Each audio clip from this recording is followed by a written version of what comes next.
আজকে বানালাম রুই মাছের আমের আচার দিয়ে টকের রেসিপি। চলুন দেখবেন পুরো ভিডিও কীভাবে বানালাম আমি। খুব মেন কোর্সে যাওয়া যাক। আসসালামু আলাইকুম বন্ধুরা, কেমন আছেন? আশা করি ভালো আছেন। কিন্তু কিচেনে সবাইকে স্বাগত। আজকে বানাবো রুই মাছ নিয়েছি। রুই মাছের আমের আচার দিয়ে টক বানাবো। এই আমের আচারটা দিয়েছি, রেসিপিটা দেওয়া আছে, আপনারা দেখেছেন। এই আমের আচারে দেখেন টক ঝাল আমের আচারে টক বানাবো। কালকে আমার ভাই এসছে রাতের বেলায়, আমার মার বাড়ি থেকে মাছ দিয়ে পাঠাচ্ছে। মাছগুলো আমি আগে থেকে ভেজে রেখেছিলাম। রাতের বেলা এসছে, তার জন্য শুটটা নেওয়া হয়নি। রাতের বেলা আমি ভেজে রেখেছিলাম। এই ভাজা মাছ দিয়ে আমি টক বানাবো।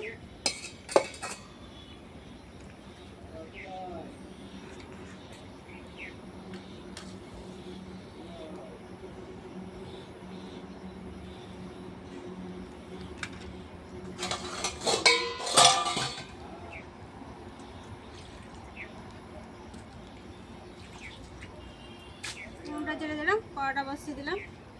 কড়া গরম হলে থাক। আদা রসুন লাগবে, আদা রসুন পেঁয়াজ বাটা আমি এগুলো আগে কেটে বেছে নেব। বেটে নিয়ে আদা রসুন বেটে নিয়ে চলে এসেছি, পেঁয়াজও বেটে নিয়েছি। কড়াটা গরম হয়ে গেছে, কড়াই সর্ষের তেল দেবো। যেহেতু আমার মাছটা আগে থেকে ভাজা, আমি রাতে ভেজে রেখেছি এখন সকালে, তবু আমি একবার আগে গরম করে নেব। আর যেহেতু মুর্শিদাবাদ থেকে মাছটা এসে টাটকা তো আসা যাবে না, ওই জন্য সঙ্গে সঙ্গে আমি, আর আমার ফ্রিজ নেই, তাই আমি রাতেই ভেজে নিয়েছি। ফ্রিজ থাকলে কাঁচা মাছটাই রেখে দিতাম, আপনাদের সাথে ভাজাটা শেয়ার করতাম। মাছগুলো আবারও হালকায় পিড়িপিড় ভেজে নেব। ভেজে নিয়েছি, উঠে নেব।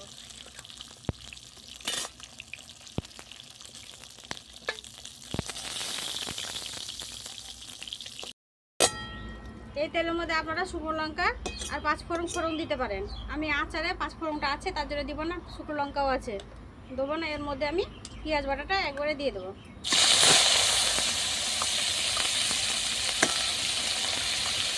পেঁয়াজ বাটা আর দেবো আদা রসুন বাটা।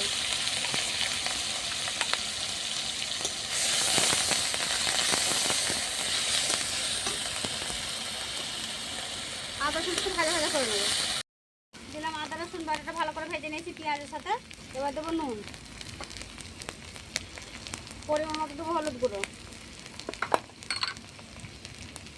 পরিমাণ মতো দেবো ঝাল লঙ্কা গুঁড়ো,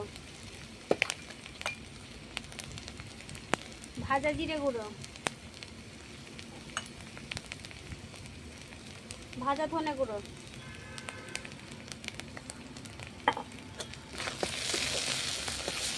এবার অল্প পানি দিয়ে কষে নেব।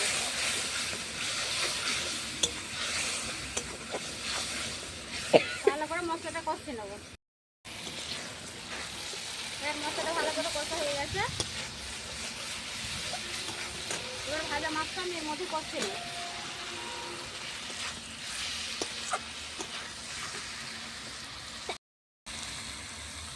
এবার মাছটা আমি কষে নিয়েছি, আর পানি দেবো।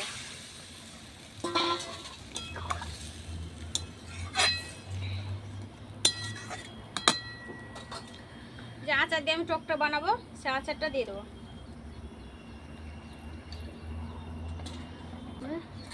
হ্যাঁ কি বলছি, এবার পানি দেবো।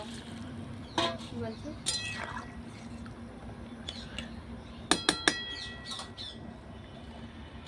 5 মিনিটের জন্য ঢাকা দিয়ে দেবো। ঢাকাটা উঠিয়ে দিলাম।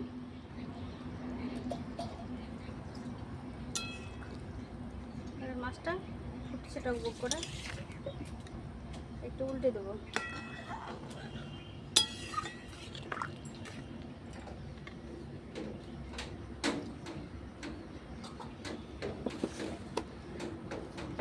টক হয়েছে, অল্প পরিমাণে একটু নুন লাগবে।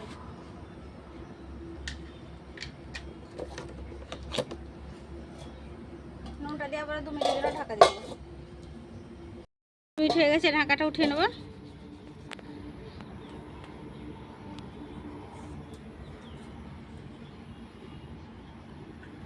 এবার আমি নামিয়ে নেব।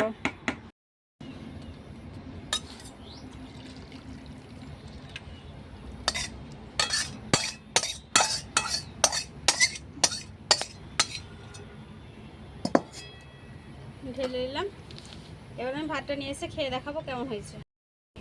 নিয়ে এলাম একটা আচার, নিয়ে